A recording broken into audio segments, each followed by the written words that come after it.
예, 오늘은 우리 선교사님 모시고 선교 간증으로 은혜를 나누려고 하는데요. 제목이 내가 너를 지명하여 불렀나니입니다.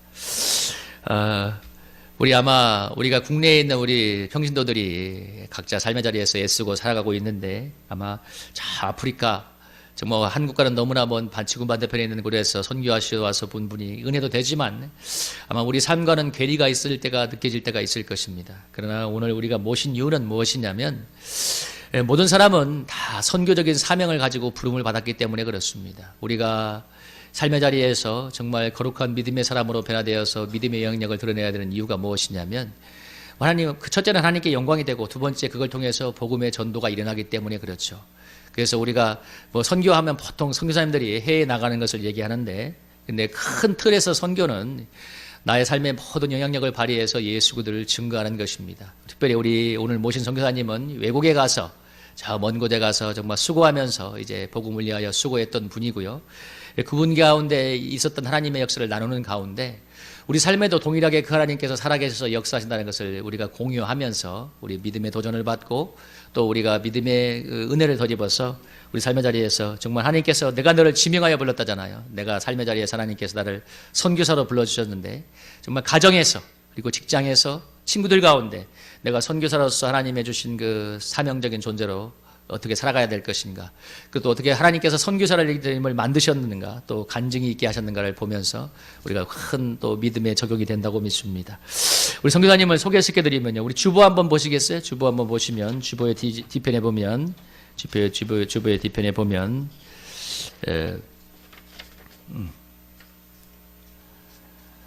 이모식 선교사님 프로필이 나오는데요.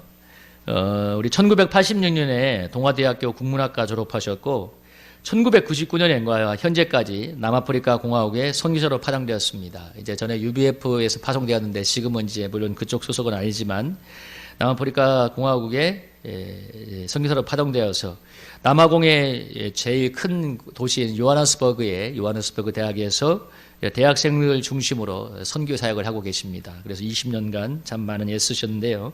우리 가족으로는 우리 남편인 이석배 선교사님이 있고, 자녀로는 이좋은, 이나은 청년 2명이 있습니다. 우리 오늘 함께 온 여기 앞에 있는 우리 청년이 이나은 청년인데요. 쌍둥이에요. 쌍둥이인데, 쌍둥이 동생인가요? 우리 나은이가?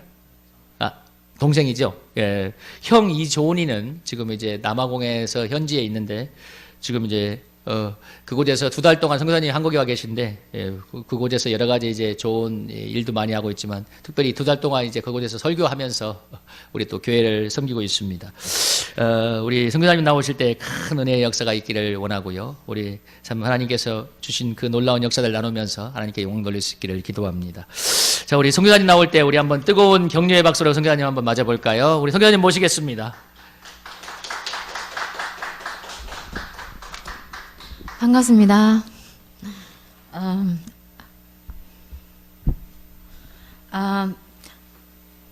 저는 한 달 전에 이곳에 임플란트를 하러 와서, 보통 한 번 오면 2주, 4주, 3주밖에 못 있어요. 제가 설교를 해야 되기 때문에. 그런데 이번엔 임플란트를 해야 되고, 또 11월 말부터는 저희 대학이 방학이라서 이제 충분한 시간을 가지고 왔습니다. 그리고 이제 제가 우리 애한테 한국 가면 동의 안 보여준다고 약속을 했는데, 이제 우리 강원도에 한 아는 분이 있어서 강원도에 있는데, 그때 이 장 목사님께서 오셔서 한 3시간 거리를 와야 되는데, 와서 맛있는 회를 사주시고, 또 밤에까지 저희들과 교제하시고, 한 밤 11시 넘어서 여기 왔을 건데, 너무 섬겨주셔서 너무 감사해서 기도하다가 어떻게 은혜를 갚아야 되는가, 그래서 기도하다가 선교 보고를 좀 해야 되겠다, 여기 와서. 그랬더니 허락을 해주셔서 오게 됐습니다. 작년에 제가 한 1년 전인가 우리 교회 간판을 만들어서 이제 차를 타고 오는데, 갑자기 어떤 벤츠 차가 앞에 탁 멈춰서고, 강도 3명이 다 섰더라고요. 눈만 빼놓고 강도 3명이 앞에 차를 탁 막아요. 그래서 제가 그때 차를 뒤로 빼서 도망가야지. 그래서 뒤로 뺐어요. 뺐더니 또 뒤에 하나 딱 막고 있더라고요. 그래서 그때 우리 자매 하나가 있었는데, 이 자매가 문을 탁 열고 열심히 36개 도망을 갔어요.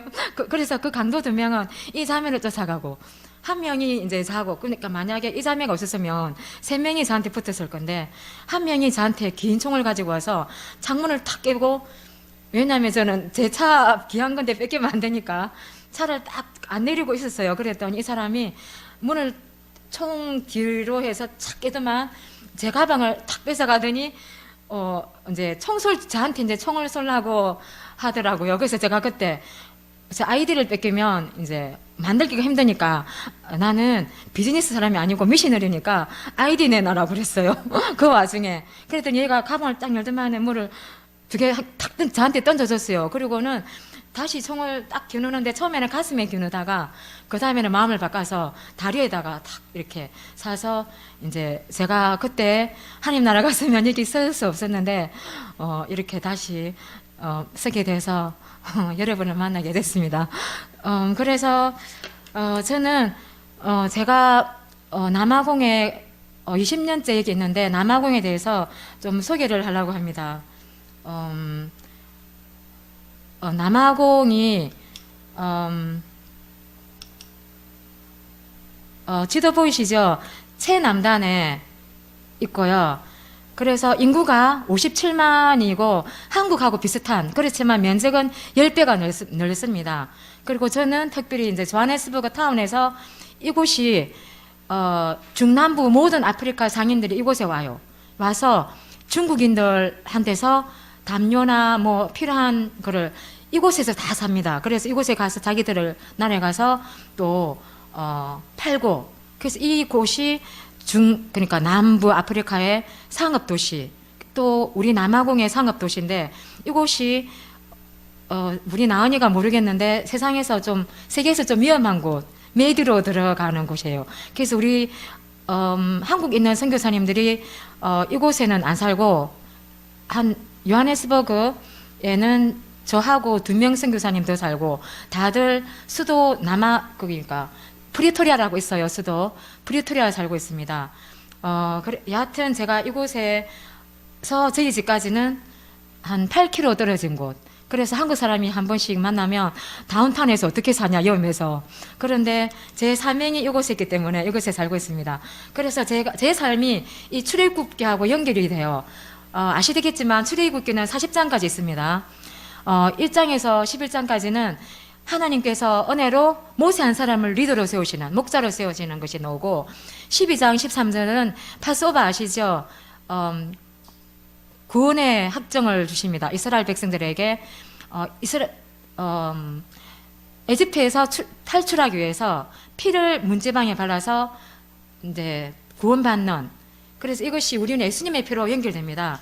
그리고 14장 15장은 이제 이 사람들에게 구원의 확신을 주시고 홍해를 건너는, 그래서 찬양하는 것이 나옵니다. 그래서 침례가 되죠. 그래서 16장 18절은 이제 하나님께서 어디로 인도하시냐면 광야로 인도하십니다.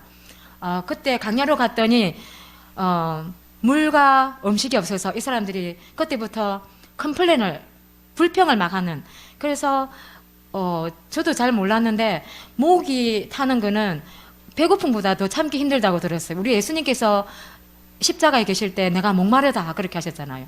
그래서 목마른 고통은 너무 힘들고, 이스라엘 땅에 이 사슴들이 목이 마를 때 시냇가에 와서 물을 마셔야 되는데 사냥꾼들이 자기를 기다려서 죽이는 줄 알지만 목 타는 거를 견딜 수 없어서 이렇게 물을 마시러 온다고, 그래서 그래 들었는데, 이 이스라엘 백성들이 물이 없으니까 3일 동안 그때부터 이렇게 뭐라 그러지, 불평을 하는 그런 역사가 있습니다. 그러다가 이 사람들 인도하셔서 이제 물이 많은 시내로 인도하죠. 19장 24장 보면 이제 거기서 하나님 1년 동안 거기서 정착하게 하셔서 이 사람들에게 십계명을 주시고, 택한 하나님 백성으로서 필요한 말씀을 다 주십니다.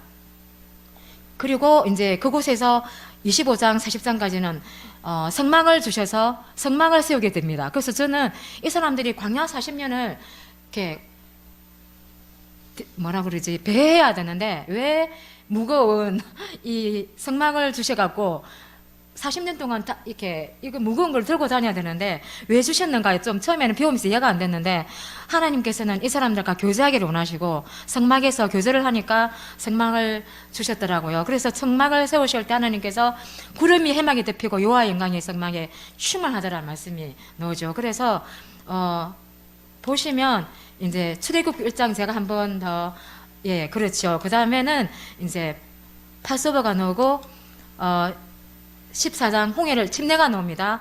그 다음에 데스트 광야 훈련이 나오고 이제 언약의 백성으로 삼으시고 이제 이게 나오는데 그래서 다시 보시면 우리 삶이 여기 있습니다. 우리 신앙생활 하면 우리가 어디 있는지 알 수가 있습니다. 우리가 지금 구원의 확신을 얻어서 여기 있는가 아니면 침례 단계에 있는가 아니면 광야에 있는가 그리고 언약을 받은 백성으로 있는가 아니면 하나님과 교제하는 백성으로서 사는가 이 가운데 저희들이 속해 있고 제 삶을 돌아볼 때 그대로 인도하셨거든요. 그래서 제 삶을 먼저 어떻게 하나님 만나는가 그거는 생략하겠습니다. 그리고 이제 광야 훈련부터 시작하겠습니다. 제가 99년도에 아프리카 남아공에 도착했는데 그때 우리가 스타디 퍼밋으로 갔거든요. 그래서 저희 남편이 직장을 그만두고 이제 여기 갔는데 우리는 스타디 퍼밋이기 때문에 주소가 없었어요. 그랬더니 이제 이 부동산 업자들이 저희한테 세를 잘 안 주더라고요. 왜냐하면 우리가 언제든지 도망갈 수 있는 그런 비자기 때문에. 그래서 저희들이 7개월 동안 8개월인가 하는 동안 이사를 3개월 동안 이사를 7번 했어요. 그러니까 우리 처음에 갔더니 3일 만에 주인이 집이 팔렸다고 나가라 그랬습니다. 이런 식으로 석 달 동안 7번 이사를 그냥 이민 가방 2개 들고 계속 이사를 다니는 그런 하다가 우리가 자별랑 선교사로 갔기 때문에 저희 남편이 그때 직장에서 퇴직금을 주는데 우리 남편이 이제 그때 한전에 다녔거든요. 직장에서 말하기를 1년만 더 다니면 2억을 준다 퇴직금으로 20년 다니면.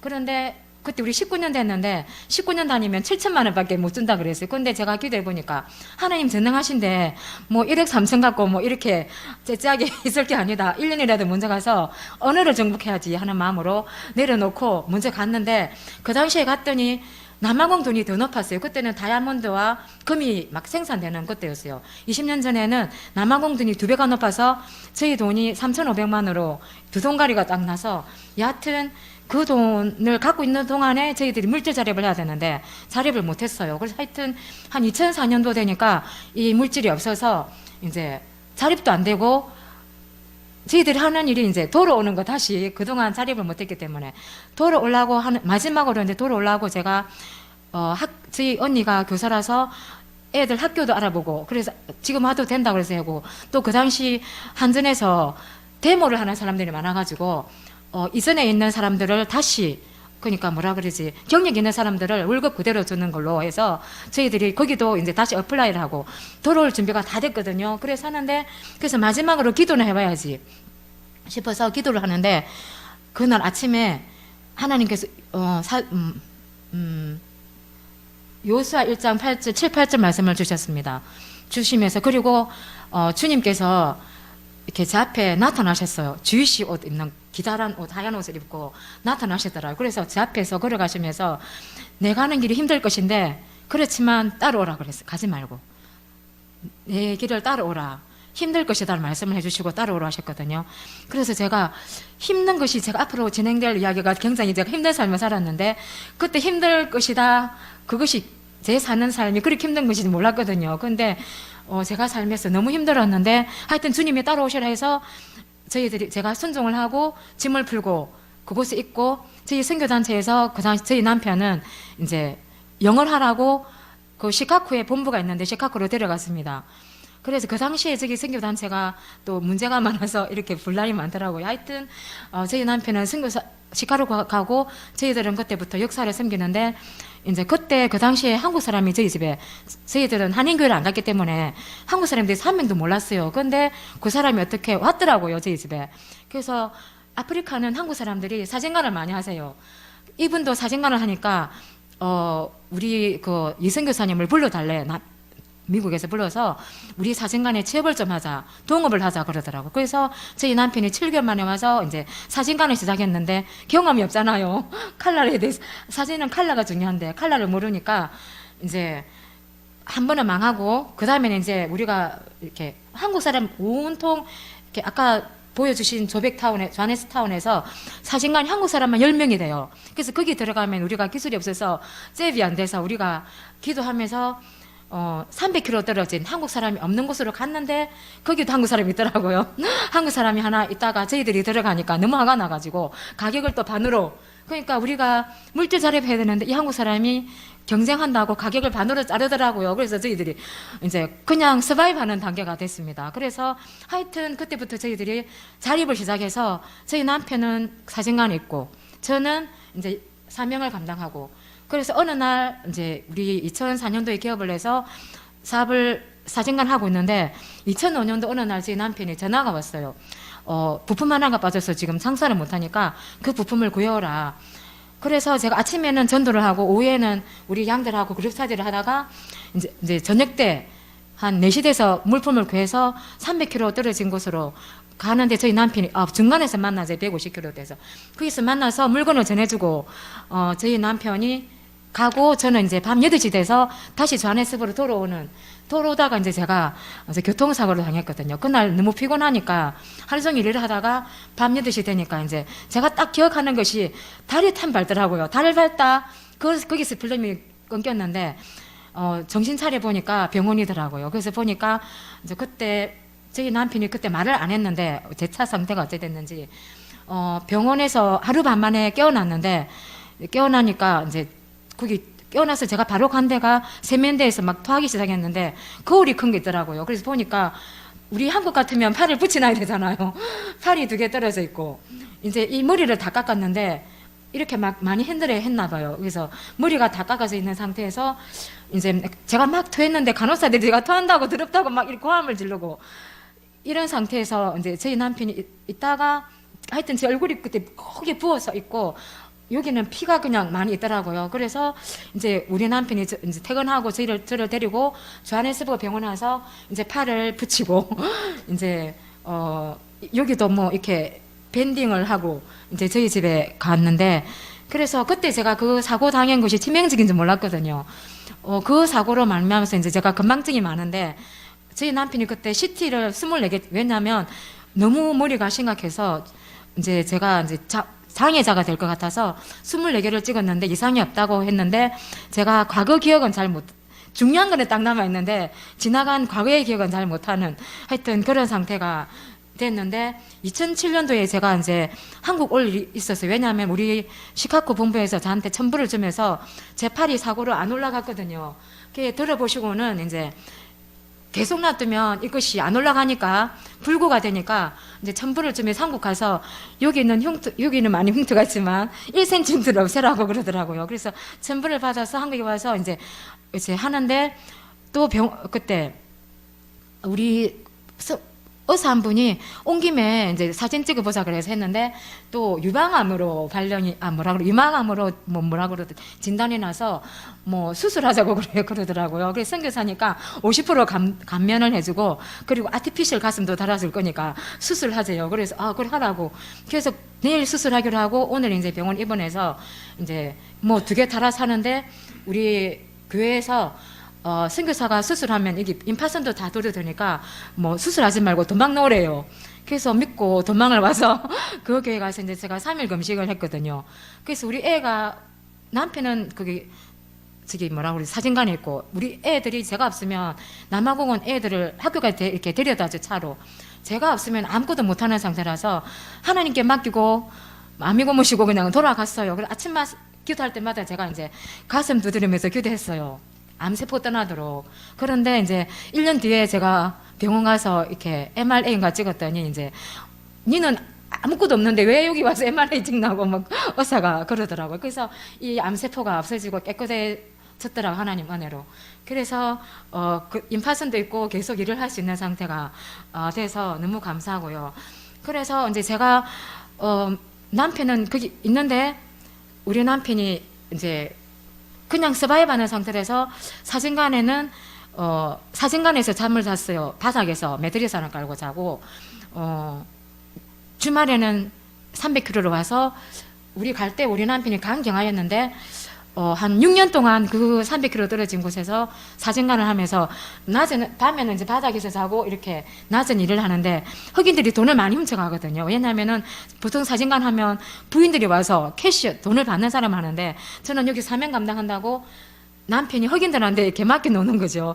하여튼 우리 남편이 1900년도에 한국 올 일이 있어서 갔는데 저희 교회에서 이제 사진을 그러니까 강경하니까 사진을 찍었어요. 2009년도에 초에.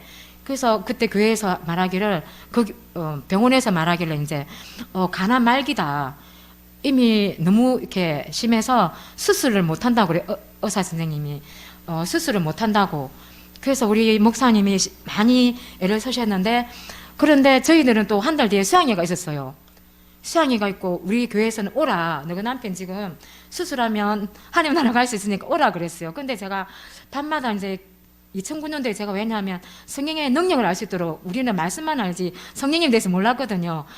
하나님이 도우신 것 같아요. 도우셔서 제가 생각을 하는데 이거는 진짜 아프리카는 성령의 능력이 아니면은 도저히 이 사람들을 굴복시키는 복음으로 불가능한 것 같아서 그때부터 제가 한 끼 금식을 했거든요. 지금까지 한 끼 금식을 하고 있는데 한 끼 금식을 하면서 이제 성령님의 능력을 알 수 있도록 체험할 수 있도록 기도를 하는데 그때 밤에 기도하는데 하나님께서 그거 앤드루 선교사 안 들어간다고 저한테 밤에 기도하는데 말씀하셔서 이제 하나님께 맡기고 우리 남편 뭐 수술하는데 불가능하댔는데 이렇게 배를 이렇게 찢어보니까 성공했어요. 5시간 만에. 우리 애들 한국 가서 투이스를 하려고 하다 준비했거든요.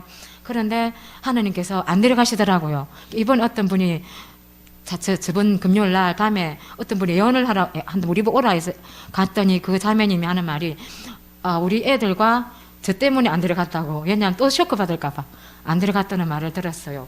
하여튼 저희 남편이 그때 하나님께서 안 데려가셔서 그때 이후로 이제 주말마다 와서 이렇게 메시지를 전해줬는데 이제 그때 이후로 제가 바톤을 이어서 주일에 설교를 전하는 사람이 되고 제가 언제 없어졌으니까 사진관도 기계를 팔고 해서 이 자립을 해야 되는데 뭘로 해서 자립해야 되는가 하는데 제가 이제 그때 2000년도인가 집을 하나 우리 언니들에 도와줘서 빚으로 집을 하나 사놨거든요. 그래서 그 집을 이제 먹고 살아야 되니까 우리 애하고 저는 집 앞으로 이제 창고 차를 한 대 댈 수 있는 차고로 와서 저는 한 명 살고 우리 애들은 나무집이 있어요. 60만 원짜리 나무집이었는데 바람이 너무 들어와서 그래서 제가 안에 이제 천으로 장식을 해서 애들은 나무집에 살고 저는 이제 차고에 살고 뒤에는 이제 애들 학생들이 저희 집이 제가 보여드리겠는데 예, 우리 조하네스버그가 저희 집이 나옵니다. 예, 이것이 조하네스버그 유니버시티 대학이거든요. 그리고 이게 저희 집이 교회입니다. 그래서 이 교회는 2015년도에 지었고요. 그 뒤에 저희 집이 있는데 이 집이 1000평이거든요. 그래서 요 앞에 유니버시티 오브 조하네스버그가 있고요. 그 뒤쪽에 저희 집이 있었어요. 그래서 그 집에서 방이 6개인데 학생들을 넣고 이제 그 돈으로 저희들은 생활을 하고 우리 애들은 이제 앞에서 살고 그래서 이제 서바이벌 할 수 있는 이제 그때부터 지금까지 이제 학생들이 저희 집에 사는 이제 그런 단계가 됐고 그래서 이러면서 이제 제가 2019년도에 기도했잖아요. 성령님을 알 수 있도록. 그런데 2010년도에 우리 단체에서 아프리카 지부장 선교사 수양이 있었어. 갔어요. 제가 그런데 잘 안 가는데 비행기값 아까워서 우리 남편 병원비를 대줬기 때문에 그 단체에서 갔어요. 가서 2박 3일 동안 있는데 어떤 분이 우리 워십을 인도해 줬는데 우리 선교단체가 좀 다르더라고요. 뭐가 은혜가 넘치고 우리 선교사님들 울고 막 그래서 그 다음날 이분을 좀 만나야 되겠다 싶어서 마당에서 만났는데 이분이 이제 중국에서 쫓겨난 선교사 이제 교회를 그래서 중국 정부에서 야 너그 교회를 우리한테 넘겨주면 너그 리더들이 햇빛에서 그러니까 위에서 섬길 수 있도록 교회를 하겠는데 너그 선교사는 다 나가. 그래서 이 선교사님이 3억 주고 교회를 짓다는데 중국한테 다 물려주고 그 우간다에 와 있었어요. 그래서 우간다에서 이분하고 저하고 만났어요. 그래서 이분이 제가 물어보지도 않았는데 야 내가 중국에 6년 동안 있었는데 뭐가 떨어져가지고 애들이 다 방언기도가 터지고 뭐가 이상한 일이 일어나더라. 나도 몰랐는데 그래서 순복음교회 목사님을 초청해서 우리가 이거를 성령님의 살 알게 됐는데 야 무슨 놀라운 일이 많이 일어났대요. 그래서 선교사님 저 좀 도와주셔야 됩니다. 그래서 제가 그때 기도응답이구나 1년 동안. 그래서 이분을 그때부터 선교사 3일 동안에 계속 따라다녔거든요. 제가 좀 열정이 많은 사람이라 이분 놓치면 안 될 것 같더라고요. 그랬더니 선교사님 이제부터 내 좀 따라다니지 말래. 제가 이 수학여행을 마치고 반드시 남아공 가겠다.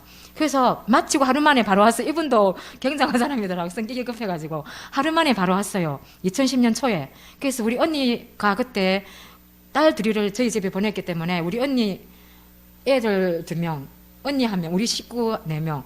그래서 이제 집회가 시작됐거든요. 근데 집회가 시작됐는데 이 선교사님 앞에 딱 서 우리 가족들은 뒤에서 방에서 이제 집회를 했는데 이 선교사님 축사를 시작하더라고요. 여러분들 축사 아시죠? 축사기도.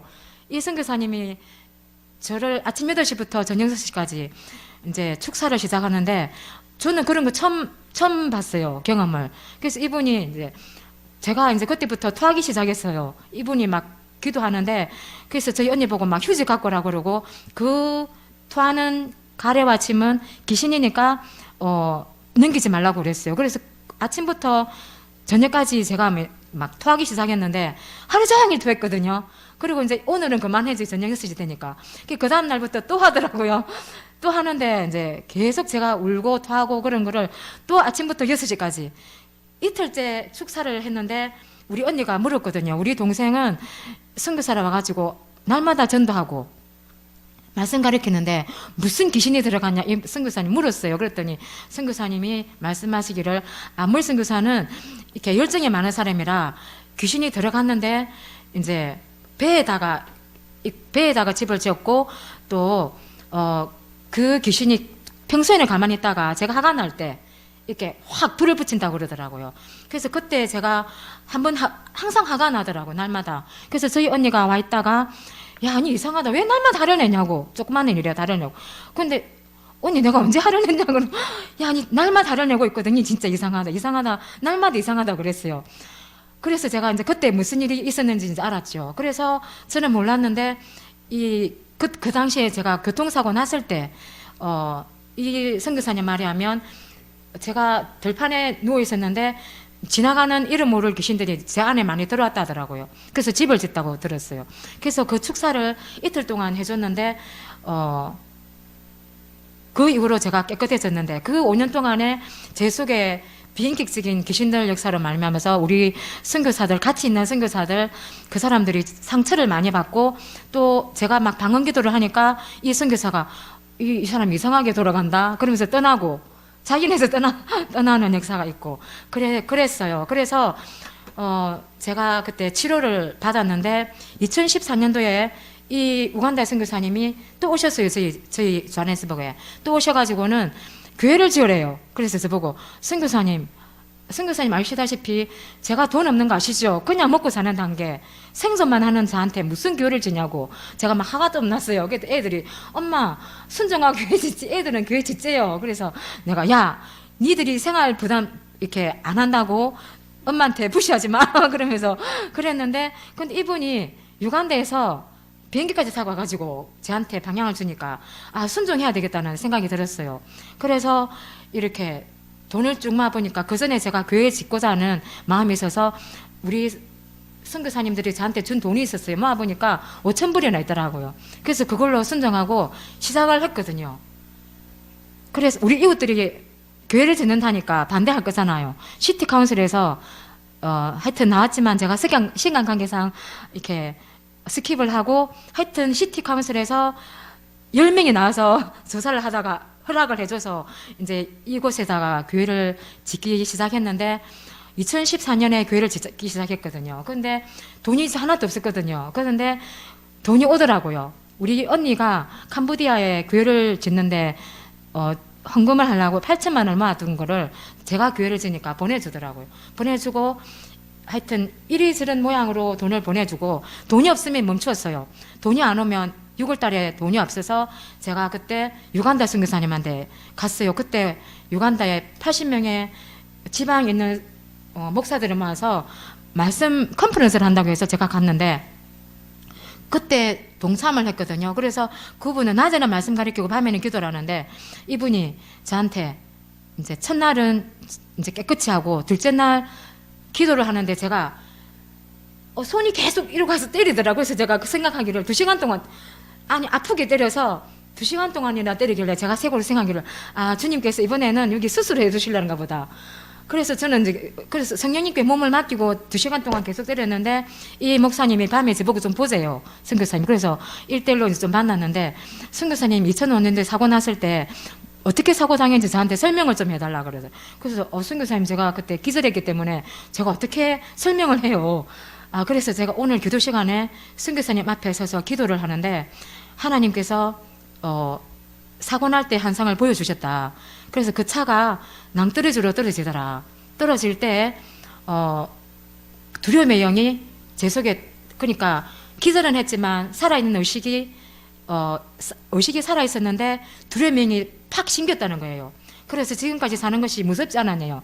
그래서 제가 생각해 보니까 사는 게 정말 무섭거든요. 저희 남편은 환자가 돼가지고 한기고 있고 애들 그때 고등학생 제가 우리 남아공에서는 폴이나 그러니까 외국인들한테 파블릭이 산데 안 받아줘서 파블릭에서 그러니까 공립학교에서 안 받아줘서 사립을 보냈거든요. 사립의 회비가 되게 비싸요.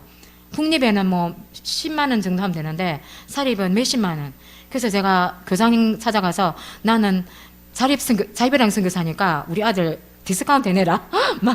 그랬더니 학교에서 의논을 해서 쟤들한테 50%를 사게 해서 애들 2명을 사립에 보냈는데 하여튼 회비하며 생활하며 제가 엄청 무서웠거든요. 왜냐면 우리 이 뒤에 애들 사는 거를 학교하고 연락이 때문에 대학에서 저한테 방세를 보내줬거든요. 그런데 어느 날 몇 달 지나서 이 대학 매니저가 돈을 딱 끊었어요. 하여튼 그때도 사는 게 너무 무서워서 밤마다 제가 울면서 기도했거든요. 너무너무 사는 게 무서워서. 그래서 그 선교사님한테 그랬죠. 예, 선교사님 사는 게 너무너무 무섭고 지금까지 그랬더니 그래 두려움이 때문에 그렇대요. 그래서 이제 그때 막 제가 때릴 때 두려움이 나갔다는 거죠. 그래서 우리 남편이 이제 제 사고 난 거를 말 안 했는데 우리 남편이 그때 왔을 때 보니까 차가 형체가 없었는데 핸들만 남았다고 들었어요. 그러면 죽어야 되잖아요. 그런데 하나님께서 안 데려가셨어요, 저를. 핸들만 남아서 이렇게 병원 앞에 있길래 아마 안 죽었으면 이 불구자가 됐을 것이라고 생각해서 이렇게 안에 들어와서 병원 안에 보니까 살아있더라는 거죠. 그래서,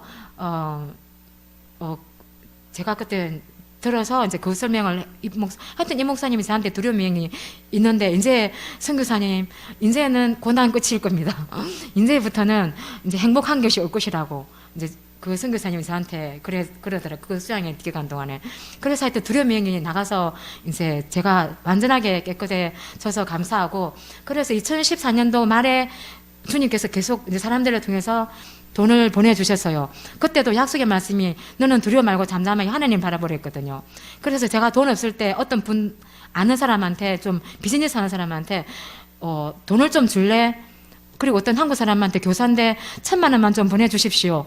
그런 사람은 둘이가 관계가 단절돼 버리고 돈도 못 받았을 뿐만 아니라 하나님께서 잠잠히 기도만 하라 그랬는데 제가 입을 벌리니까 그 사람들이 돈을 안 보내줄 뿐만 아니라 관계도 끊어져 버리더라고요. 하여튼 그 말씀대로 주님께서 돈을 보내주셔가지고 이 교회가 2층이거든요. 1층에는 이제 예배를 보고 2층에 저쪽 편에는 저희들이 가족들이 살고 이쪽 편에서는 저희 창문 있는 쪽은 저희 형제 4명. 이번에 제가 방 2개를 만들어서 12월 달부터 우리 형제들이 들어갑니다. 4명. 그래서 공동생활이 시작되거든요. 그래서 하나님께서 이 교회를 지으셨는데 하나님께서 그 장막에 영광이 충만했다 그랬는데 저를 통해서 하나님의 영광이 충만하도록 충만한 걸 드러내야 될 것 같은 그래서 주님께서 드러내시거든요. 그래서 이제 언약을 주신 하나님이 아까 제가 광야를 지나서 언약을 주셨잖아요. 시내산에서. 그래서 이 언약을 주시는 말씀, 제가 2015년도에 하나님께서 이제 주님, 제가 내일이 주일인데 교회에서 말씀을 전해야 되는데, 간증을 해야 되는데 무슨 말씀을 할까요? 그래 1초도 안 돼가지고요. 딱 무릎 꿇고 앉는데 내가 너를 지명해 불렀다. 너는 내 것이라. 내가 물 가운데 지날 때 함께 이 말씀을 주시는 거예요. 그래서 제가 이 말씀 이사에 있는 것 같아서 막 찾아보니까 이사야 43장에 있더라고요. 그래서 이 말씀을 탁 줬어요. 그래가지고 제가 이 말씀이 교체해서 이제 주님께서 저를 다시 남아공에 부른 걸로 이제 영접했는데, 오후에 저희 언니가, 첫째 언니가 있어요. 저희 언니는 대학을 졸업하지 못했기 때문에 소녀의식이 많아서 저를 30년 동안 안 봤거든요. 안 보더라고, 우리 언니가. 이 언니가 늙어서 신학대학을 졸업하고 이제 좀 자기 나름대로 이렇게 예수님 믿고 있는데 예언 은사를 받았는데 한 번도 안 보는 언니가 저한테 전화해서 오래요. 그래서 제가 갔거든요. 갔더니 언니가 예수님께서 너를 만나라고 해서 너를 불렀다. 그래서 주님께서 보여주셨는데 네가 나를 하나님께서 너를 너무 사랑하더라. 그리고 네 고생할 만큼 했네. 그러면서 이제 예수님이 너를 안고 있대요. 예수님이 너를 품에 안고 있고, 그리고 네가 갈 때는 네 마음대로 갔지만 올 때는 네 마음대로 못 와. 너는 거기 살아야 돼. 이 언니가 이제 확정을 시켜주셨어요, 저한테. 그래서 언니, 나도 말씀으로 이제 포기하고 거기 살아야 되는 걸 알았다. 이제 그래서 우리 언니가 확정을 시켜주셨고요. 그래서 이제 하나님께서 이 말씀을 주시고, 그 다음에 말씀이 레위기 말씀을 이 말씀을 주셨거든요. 이스라엘 백성하고 하나님과는 이 땅 문제가 있거든요. 나중에 목사님께서 설명해 주시고, 저는 시간 관계상 이 말씀을 주셨습니다. 하여튼 이 말씀을 어느 날 아침 양식 말씀을 보고 있는데, 이 말씀을, 왜냐하면 이 말씀을 2015년도에 제가 대학에서 와서, 저희 집이 대학 앞이니까 이 집을 사기로 했어요. 이렇게 거래 관계 있었거든요. 그런데 하나님께서 이 말씀을 딱, 내 땅을 팔지 마라, 이거 내 땅이다 그러시더라고요. 그래서 제가 이 말씀을 주시가 너무 쇼크를 받아가지고 1시간 동안 고민했거든요. 이 땅을 팔아야 내가 고생을 안 하는데. 그래서 이제 고생도 하기 싫고, 그런데 주님 방향이 자꾸 다르더라고요. 팔지 마라, 내 것이고. 니는 테넌트, 그러니까 뭐라 그러지, 테넌트, 세산한 사람이다. 그래서 제가 1시간 고민하다가 기도하고 순종을 했거든요. 그래서 대학에다가 전화해서 내가 이 땅 못 팔겠다. 그랬더니 이 매니저가 이제 포기를 했거든요. 그래서 하나님의 땅으로 됐는데 2015년 이 말씀을 받았는데요. 올해 우리 언니들이 이 사실은 3억을 교회 마지막 짓는 돈 3천만 원가 돈이 부족해서 제가 언니들한테 3억의 빚이 있어요. 이 땅값에 대한 거하고 교회 짓는 마무리하고. 그래서 이 언니 한 명이 돈에 욕심이 많은데 삑 하면은 저한테 돈 달라는, 돈 내놔라, 갚아라, 1.5억. 한 언니가 1억, 이 언니가 더 많은데, 야, 돈 갚아내. 그리고 그냥 너 돈 안 받고 이자까지 갚아. 그래서 항상 이렇게 푸시를 많이 해서, 언니 걱정 마, 내가 이제 이 땅을 팔게. 그래서 땅을 내놨거든요. 그래서 이 땅을 이제 어떤 사람이 와서 계약을 했어요, 저하고. 부동산 업자를 통해서. 그래서 팔았어요. 그래서 제가 이제, 그런데 팔고 났는데 일들이 막 터져요. 그래서 우리 돈이 남아공에서 이 나라 와서 쓰려고 우리 애들하고 돈 모으고 있었는데 그 돈을 강도가 다 갚아버렸어요. 다 갚아버리고, 저희 한국에 있는 남편한테도 문제가 터지고.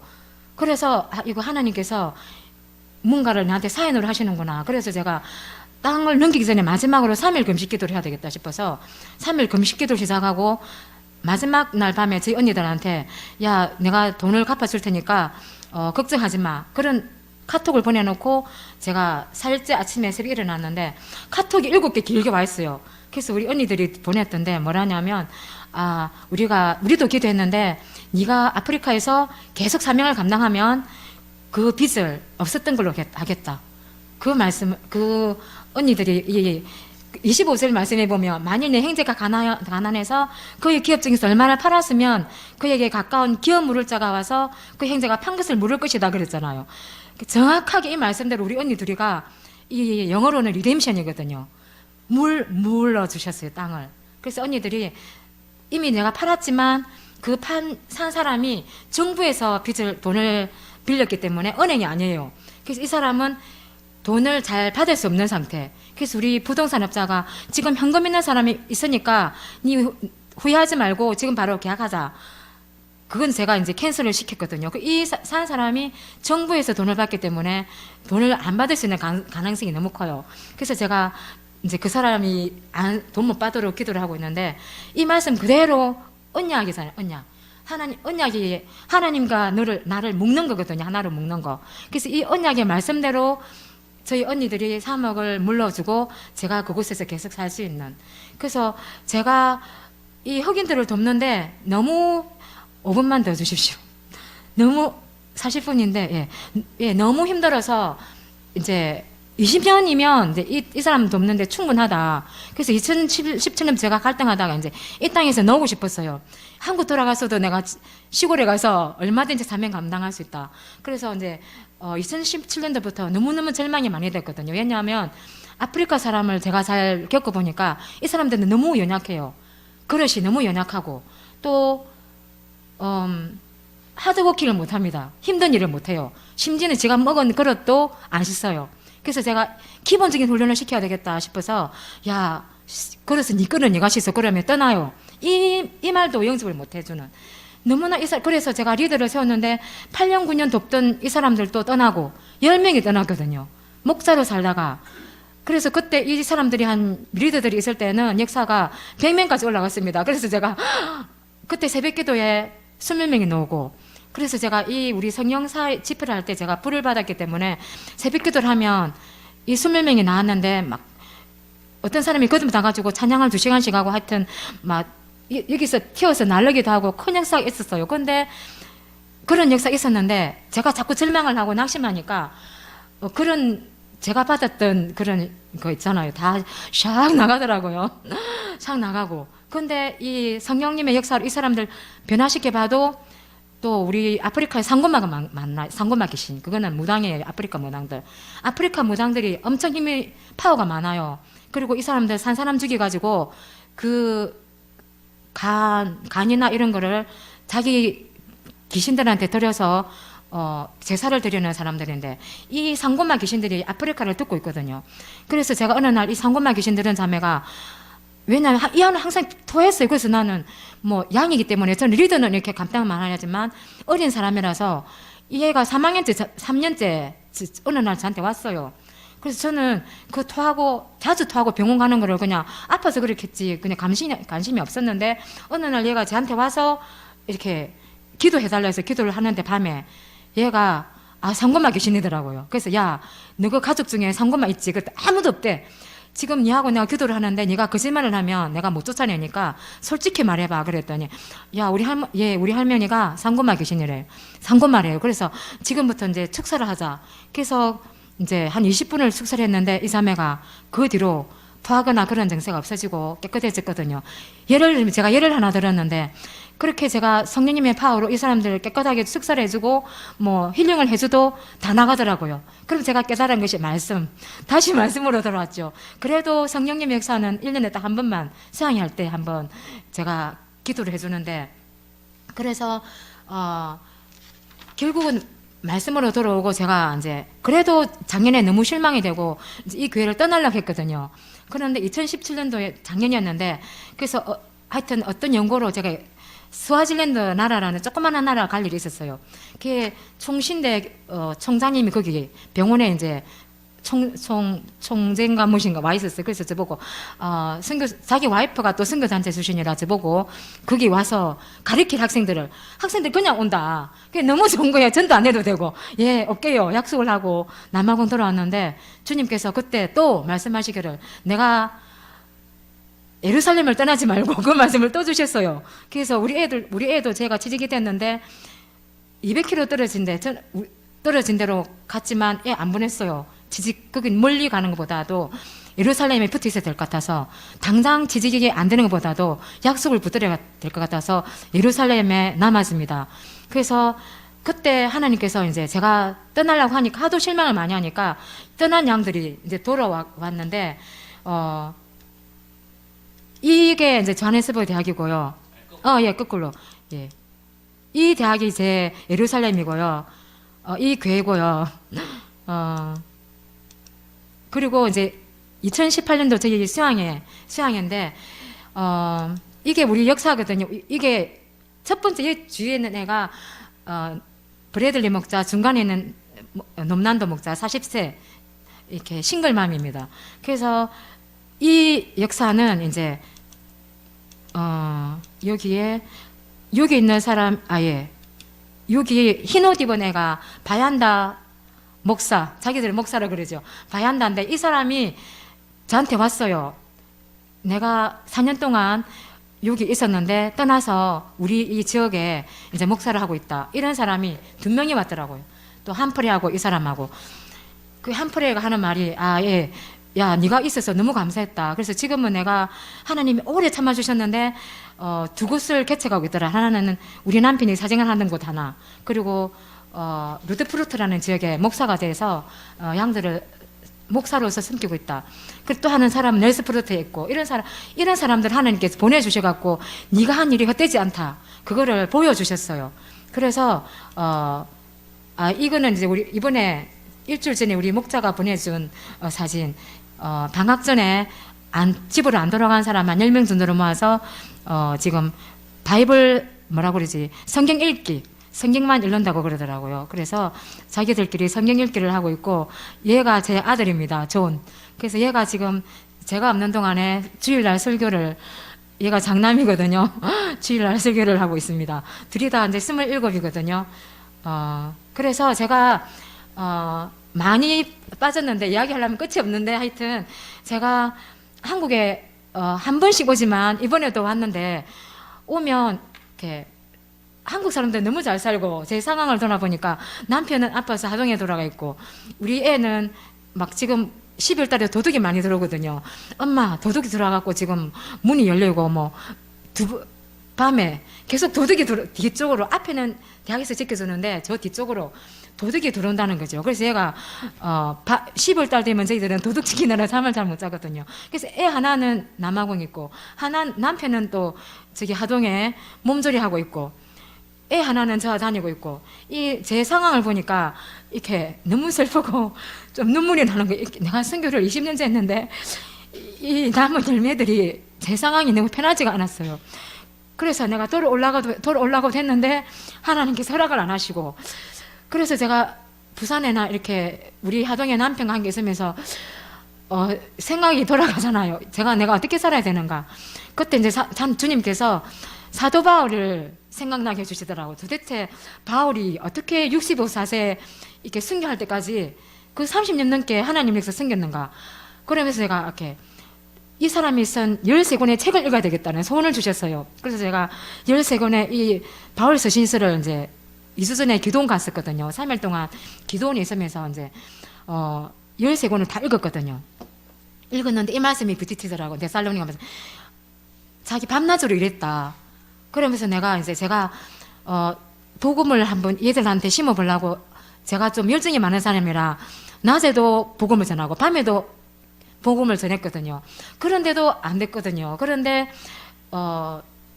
이 말씀뿐만 아니라 제가 못 찾았지만 색한 디모데 후서를 보면 데마도 떠났고 이런 말씀이 또 나오더라고요. 그래서 우리가 역사를 생겨보면 떠날 수밖에 없고, 이제 이 말씀을 영접하고, 제가 지금까지 제가 지금 59세거든요. 그래서 이제 20년 동안은 이제 실망도 많이 하고, 이렇게까지 못 살았는데, 이제부터는 이제 10년 남은 걸로, 지금 우리 살 때가 말세잖아요. 이 세상 끝인데, 소돔과 고모라 같은 이런 시대인데, 이제 더 이상 이렇게 살아서는 안 되겠다. 그래서 제가 이곳에 왔을 때, 첫째 날, 서울대 출신 사람 3명 만났거든요. 선교사망에 갔더니 저는 서울대 졸업했어요. 그러더라고요. 그래서 제가 또 우리 목사님 한 분이 치과에 가면 임플란트 공짜로 해보는 분이 있다. 거기서 또 갔더니 이 치과사가 저는 서울대 졸업한 치과사래. 그 세 번째 사람을 만났는데 그 사람이 뭘 하냐면 우리 사장님이 서울대 나왔대요. 그래서 저는 뭐라고 그러지? 3류대 출신인데, 그래서 제가 그때 생각되어지기를, 제가 이 땅에서는 뭐 그렇게 초라하고 이 땅에서는 초라하고 그렇게 돈도 많이 없고 이제 어떻게 될지를 앞으로 어떻게 될지 모르는데 하나님 나라에 갔으면은 초라하고 거지처럼 살면 안 되겠다는 방향이 딱 생기더라고요. 그래서 남은 10년 동안 이제 밤낮으로 복음을 한번 더 숨겨보자. 이들이 떠나든 말든. 그래서 이제 다시금 13권을 읽으면서 방향이 딱 잡히더라고요. 어떻게 살아야 되는가. 그래서 사도 바울처럼 이제 살아야겠다 방향이 생겼고, 그래서 우리 이번 주 금요일 날 그 자매님이 이제 오라고 해서 저는 예언을 안 믿습니다. 왜냐면 우리 성령사에 해준 분이 예언은 절대 믿지 마라 그랬는데 예언을 탁 막았기 때문에 안 하는데 이 자매님이 오라 그래서 이제 앉아봤는데, 그래서 제 남아공 생활을 쭉 이야기하는데 맞더라고요. 100%. 그래서 들어봐야 되겠다. 그래서 우리 애 보고 야 지금부터 녹음을 시키라. 다 맞길래. 그래서 이 자매님이 하는 말이 선교사님 그동안 너무 수고하셨다. 그리고 빨간 간 2개가 보이는데 아주 싱싱한 간 2개가 보이는데 하나는 예수님 거 하나는 선교사님 건데 이 2개가 이렇게 왔다 갔다 서로 이렇게 왕래하는 거가 보인다. 그래서 이 예수님께서 선교사님 얼마나 사랑하는지 지금 그런 거를 주님이 보여주셨고, 그리고 선교사님은 바울과 같고 룻과 같다. 그래서 아까 아마 룻과 같다는 말씀이 레이기 언약을 말한 것 같습니다. 땅에 대한 거. 그래서 바울과 같고 룻과도 같았고, 그래서 지금까지 한 일이 하나님께서 말씀하시기를 하나님이 기대한 것 이상으로 해냈다. 이제 그 예언을 받았어요. 그래서 제가 그 말을 들으니까 하여튼 감사했고, 제가 낙심을 많이 해서 이렇게 하나님 일을 못할 때가 많았었는데 하나님께서 이제 이번에 새롭게 이렇게 방향 주셔서 이제 다시 한번 일어나서 최선을 다해서 하나님의 역사를 섬겨야 되겠다는 방향이 잡혔고, 그리고 또 제가 한국 올 때마다 주님께서 테마를 주시더라고요. 2015년도는 힐링을 주셨거든요. 조금 더 해도 돼요. 조금 더 해도 됩니까? 2015년도에 한국에 왔는데, 그때는 세미나에 참석하러 해서 왔는데, 그때 비행기를 제가 딱 탔는데요. 하나님께서 이제 교회 다 짓고 이제 한국에 왔는데 3월 달이었어요. 그 하여튼 비행기를 딱 탔는데 주님께서 이제 힐링을 시작하시더라고요. 딱 탔는데 제가 지나간 세월 10년 넘게 한 15년 됐죠. 2015년 되니까 15년 동안의 그 아픔과 그 고통 그런 거를 이제 제가 일주마다 아까 그 조네스타운 보셨죠? 거기 우리 사진관이 잘 되는 행편이 아니기 때문에 거기가 제일 위험한 곳. 이렇게 이런 걸 2번 당했거든. 건포인트 총으로. 거기 가면 하여튼 외국인, 특별히 중국인 같이 생긴 저 같은 사람이 가면 안 되는데 거기 요거 3번 당하고, 한 번은 차가 가는데도 40km 달렸는데도 이 타운에서 흑인이 문을 열고 제 지갑을 훔쳐가고, 이런 곳인데 이런 곳에 일주일에 한 번씩 갔거든. 사진관 하는 동안에 6년 동안. 하여튼 그런 거 하면 사진관에 일주일에 한 번씩 가서 또 이렇게 배달을 해주고 그런 것들 하면 새벽마다 저희 남편이 5시 말씀을 전해주고 새벽 월요일 5시인데 300km 떨어져서 가야 되는 그런 모든 상황들이 막 지나가면서 제가 2015년 비행기를 탔는데 모든 상황들이 지나가면서 막 울기 시작했어요. 그래서 제가 옆에 있는 사람 미안해서 이제 그 시트 주는 걸 덮으시고 막 울기 시작했는데 3시간을 울었었거든요. 3시간을 우는데 울고 이제 그 교회에 도착했는데 세미나를 마치고 그 교회에 왔는데 하나님께서 저한테 그 새벽 시간에 기도를 시키기 시작했습니다. 3시간을 기도를 시키는데 어느 날 주님께서 한 상을 보여주셨는데 하늘을 보는데 그 위에 교회를 보는데 구름이 보이더라고요. 구름 위에 이제 막 사람들이 막 저한테 이렇게 손을 흔들고 있더라고요. 그러니까 그때 제가 생각하기로 히브리서의 말씀에 믿음의 선진들 그 말씀이 생각나더라고요. 그래서 막 주님께서 그때 힐링을 많이 시작하시고 또 내가 너를 지명해 불렀다 그 말씀을 주시고, 그래서 그때 2015년도는 주님께서 힐링을 시키시면서, 그러니까 치료를 시키시면서 계속 이제 저를 따뜻하게 해주시면서 제가 이제 힘이 많이 생겨서 너무너무 낙심 많이 했는데 다시 회복을 시켜주셨어요. 너무너무 피곤하고 힘들었는데, 그런 이번에는 하나님께서 또 다른 테마를 주셨는데 어떤 교회 갔더니 우리 남아공에서 행자 한 명이 왔더래요. 3년 동안 신앙을 마쳤는데 그 형제를 좀 고용해라고. 그래서 알겠다고. 그래서 그 형제 전화번호를 받고 또 제가 오기 전에 풀타임 자매 하나를 고용해놨거든요. 그래서 하나님께서 2명 풀타임 목자를 이렇게 세우도록 제가 돌아가면, 그리고 이렇게 방 2개를 제 생제들이 장막하는 생활. 그래서 이제 다른 하나님께서 제 2단계로, 제 선교 삶을 이제 2단계로 전진시키는 거를 볼 수가 있었거든요. 그래서, 또 제가 기도 제목이 이제 하나님께서 역사를 이루어 가시도록, 또 2번째 기도 제목은 제 땅이, 1000평이잖아요. 그래서 이미 제가 시에 가가지고, 방 56개를 지을 수 있는 2년 동안 허가를 다 받았거든요. 그래서 그거를 짓는 것이 이제 8억이 필요하거든요. 그래서 우리 하나님이 부자잖아요. 교회도 지었는데. 근데 8억을 주시면 이제 그 교회 방 56개를 지으면 1년 동안 수입이 한 2억이 되거든요. 그래서 이제 그 물질로 이제 하나님 역사를 섬길 수 있는 그런 건데, 하여튼 하나님께서 집을 지을 수 있는 때가 되면 사람들을 통해서 하실 것입니다. 그래서 기도 제목이 그렇고요. 제 남편도 이제 하나님 나라 갈 때가 얼마 안 됐다고 하던데, 그 애언하는 자매가 저한테 오라 그랬더니 이제 남편하고 좋은 추억을 쌓아라. 주님께서 데려가실 때가 가까이 온다. 그래서 이렇게 제가 이제 내일 이제 그 시골로 가는데 저희 남편하고 아름다운 추억을 하나님 나라 가는 것이 더 우리 남편을 통해 보니까 더 행복한 것 같아요. 그때 간암 수술 이후에 많이 아프더라고요. 아프면 맨날 입만 열면 하나님 나라 가면 되는데 왜 나를 이곳에 놨든지 모르겠다고 그러더라고요. 그래서 이 자매님이 이제 보낼 준비를 하고 좋은 추억을 쌓으라 그랬는데, 예, 저희 남편이 하나님 나라 때에 아름답게 갈 수 있도록 기도 제목 3가지 생각나시면 기도 좀 해주십시오. 감사합니다.